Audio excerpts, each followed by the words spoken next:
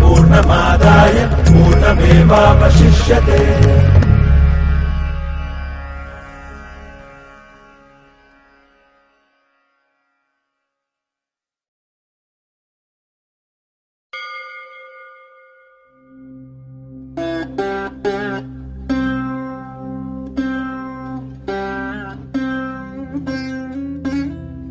میں شہر رامیشورم کے ایک مڈل کلاس تمل خاندان میں پیدا ہوا۔ میرے ابا زین العابدین کے پاس نہ تعلیم تھی نہ دولت، لیکن ان مجبوریوں کے باوجود ایک دانائی تھی ان کے پاس اور حوصلہ تھا، اور میری ماں جیسی مددگار تھی عاشی اماں۔ زین العابدین کے پاس نہ تعلیم تھی نہ دولت، لیکن ان مجبوریوں کے باوجود ایک دانائی تھی ان کے پاس اور حوصلہ تھا، اور میری ماں جیسی مددگار تھی عاشی اماں۔ ان کی کئی اولادوں میں ایک میں بھی تھا، بلند قامت ماں باپ کا ایک چھوٹے سے قد والا معمولی شکل و صورت کا لڑکا۔ اپنے پشتینی مکان میں رہتے تھے ہم، جو کبھی 19ویں صدی میں بنا تھا۔ کافی وسیع اور پکا مکان تھا رامیشورم کی مسجد اسٹریٹ میں۔ میرے ابا ہر طرح کے عیش و آرام سے دور رہتے تھے، مگر ضروریات کی تمام چیزیں میسر تھیں۔ سچ تو یہ ہے کہ میرا بچپن بڑا محفوظ تھا، مادی طور پر بھی اور جذباتی طور پر بھی، مٹیریلی اینڈ ایموشنلی۔